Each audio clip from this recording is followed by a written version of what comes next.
Hello ನಮಸ್ತೆ, welcome back to my channel. ಇವತ್ತು ನಾನು ಮಕ್ಕಳು ಮತ್ತು ದೊಡ್ಡರಿಗೂ ಎಲ್ರಿಗೂ ಇಷ್ಟ ಆಗುವಂಥ ಟೊಮೊಟೊ ರೈಸ್ನ ಹೇಗೆ ಮಾಡೋದು ಸಿಂಪಲ್ಲಾಗಿ ಇನ್ಸ್ಟಂಟಾಗಿ ಅನ್ನೋದನ್ನು ತೋರಿಸ್ಕೊಡ್ತಾ ಇದ್ದೀನಿ.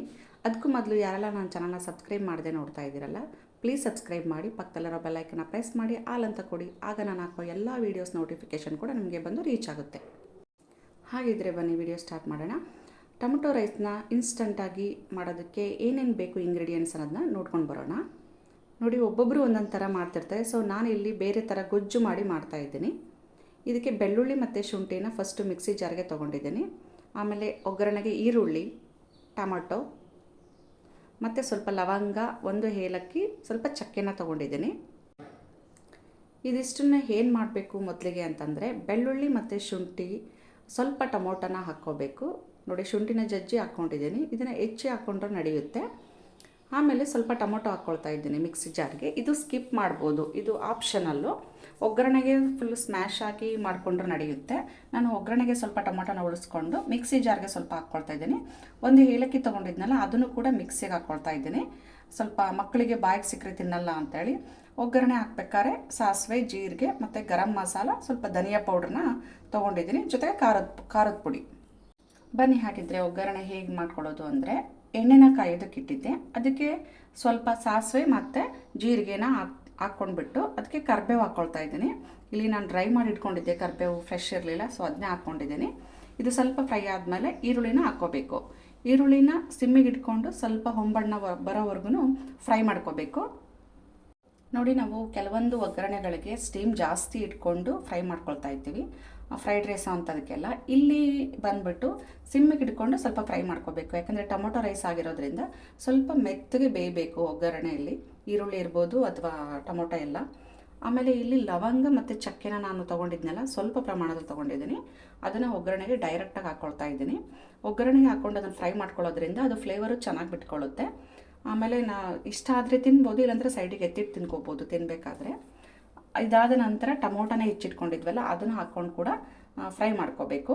ಇಲ್ಲಿ ಒಂದು ಟಿಪ್ಸ್ ಏನಪ್ಪ ಅಂತಂದರೆ, ಇದು ತರಕಾರಿ ಚೆನ್ನಾಗಿ ಬೇಯಬೇಕು ಅಂದರೆ ಖಾರದ ಪುಡಿನ ಈ ಟೈಮಲ್ಲಿ ಆ್ಯಡ್ ಮಾಡ್ಕೋಬೇಕಾಗುತ್ತೆ.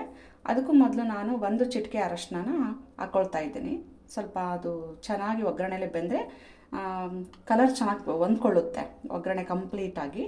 ಆ ನಂತರ ನಾವು ಖಾರದ ಪುಡಿ ಹಾಕ್ಕೊಂಡು ಫ್ರೈ ಮಾಡ್ಕೊಳ್ಳೋದ್ರಿಂದ ಟೊಮೊಟೊ ಚೆನ್ನಾಗಿ ಮೆತ್ತಗೆ ಬೇಯುತ್ತೆ, ಫುಲ್ ಸ್ಮ್ಯಾಶ್ ಆಗೋ ಲೆವೆಲಿಗೆ ಬರುತ್ತೆ.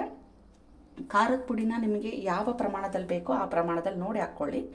ಖಾರ ಜಾಸ್ತಿ ತಿನ್ನೋರು ಸ್ವಲ್ಪ ಜಾಸ್ತಿ ಹಾಕ್ಕೊಳ್ಳಿ. ಆಮೇಲೆ ಸ್ವಲ್ಪ ರುಬ್ಬಿಟ್ಕೊಂಡಿದ್ವಲ್ಲ ಟೊಮೊಟೊ ಹಾಕಿ ಶುಂಠಿ ಬೆಳ್ಳುಳ್ಳಿನ, ಅದನ್ನು ಆ್ಯಡ್ ಮಾಡ್ಕೊಳ್ತಾ ಇದ್ದೀನಿ. ಆಮೇಲೆ ಧನಿಯಾ ಪೌಡ್ರು, ಆಮೇಲೆ ಗರಂ ಮಸಾಲ ಸ್ವಲ್ಪ ನಿಮಗೆ ಎಷ್ಟು ಪ್ರಮಾಣದಲ್ಲಿ ಬೇಕೋ ಅಷ್ಟು ಪ್ರಮಾಣದಲ್ಲಿ ಆ್ಯಡ್ ಮಾಡ್ಕೊಳ್ಳಿ. ಇಷ್ಟನ್ನು ಹಾಕ್ಬಿಟ್ಟು ಚೆನ್ನಾಗಿ ಮಿಕ್ಸ್ ಮಾಡಿ ಅದು ಎಣ್ಣೆ ಬಿಟ್ಕೊಳ್ಳೋವರೆಗೂ ಸ್ವಲ್ಪ ಬೇಯಿಸ್ಕೋಬೇಕು ಒಗ್ಗರಣೆನ.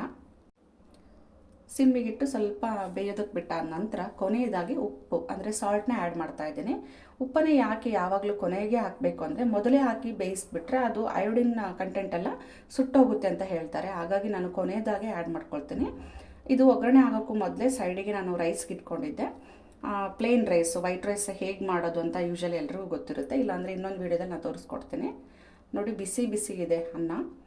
ಸೊ ಅದನ್ನು ನಾವು ಒಂದು ಲೋಟ ಅಕ್ಕಿಗೆ 2 ಲೋಟ ನೀರನ್ನು ಇಟ್ಟು ರೈಸ್ ಮಾಡ್ಕೊಂಡಿದ್ದೆ. ಆಗ ಉದುರಾಗಿ ಬರುತ್ತೆ. ಈ ರೀತಿಯಾಗಿ ರೈಸ್ನ ಈ ಒಗ್ಗರಣೆಗೆ ಗೊಜ್ಜಿಗೆ ಹಾಕಿ ಮಿಕ್ಸ್ ಮಾಡಿದರೆ ಟೊಮೊಟೊ ರೈಸು ರೆಡಿ ಆಗುತ್ತೆ. ಇದನ್ನು ಕೆಲವರು ಅದರಲ್ಲೇ ಹಾಕಿ ಅಂದರೆ ಒಗ್ಗರಣೆಲೇ ರೈಸ್ನ ಅಕ್ಕಿನ ಹಾಕ್ಬಿಟ್ಟು ಬೇಯಿಸ್ಕೊಳ್ತಾರೆ. ಸೊ ಈ ರೀತಿ ಮಾಡೋದ್ರಿಂದ ನಮಗೆ ಎಷ್ಟು ರೈಸ್ ಬೇಕೋ ಅಷ್ಟು ರೈಸ್ಗೆ, ಗೊಜ್ಜು ಎಷ್ಟು ಪ್ರಮಾಣದಲ್ಲಿ ಬೇಕೋ ಅಷ್ಟು ಗೊಜ್ಜನ್ನು ಹಾಕ್ಬಿಟ್ಟು ಮಿಕ್ಸ್ ಮಾಡ್ಕೋಬೋದು. ಹಾಗಾಗಿ ಈ ರೀತಿ ಮಾಡೋದ್ರಿಂದ ತುಂಬ ಯೂಸ್ಫುಲ್ ಆಗುತ್ತೆ. ಈ ರೆಸಿಪಿ ಯಾರಿಗೆಲ್ಲ ಇಷ್ಟ ಆಗಿದೆ ಲೈಕ್ ಮಾಡಿ, ಶೇರ್ ಮಾಡಿ. ನೀವು ಕೂಡ ಟ್ರೈ ಮಾಡಿ ಟೇಸ್ಟ್ ಹೇಗೆ ಬಂತು ಅಂತ ನಮಗೆ ಕಮೆಂಟ್ ಮೂಲಕ ತಿಳಿಸಿ. ಅದಕ್ಕೂ ಮೊದಲು ಯಾರೆಲ್ಲ ನನ್ನ ಚಾನಲ್ನ ಸಬ್ಸ್ಕ್ರೈಬ್ ಮಾಡದೆ ನೋಡ್ತಾ ಇದ್ದೀರಲ್ಲ, ಪ್ಲೀಸ್ ಸಬ್ಸ್ಕ್ರೈಬ್ ಮಾಡೋದನ್ನು ಮಾತ್ರ ಮರಿಬೇಡಿ. ಟೊಮೊಟೊ ರೈಸ್ನ ಈ ರೀತಿಯಾಗಿ ಟ್ರೈ ಮಾಡೋದ್ರಿಂದ ಗೊಜ್ಜನ್ನ ನೀವು ರೆಡಿ ಕೂಡ ಮಾಡಿ ಫ್ರಿಜ್ಜಲ್ಲಿ ಸ್ಟೋರ್ ಮಾಡಿ ಇಟ್ಕೋಬೋದು. ಈ ಟಿಪ್ಸ್ ಇಷ್ಟ ಆಗಿದ್ದರೆ ಲೈಕ್ ಮಾಡಿ, ಶೇರ್ ಮಾಡಿ. Thank you.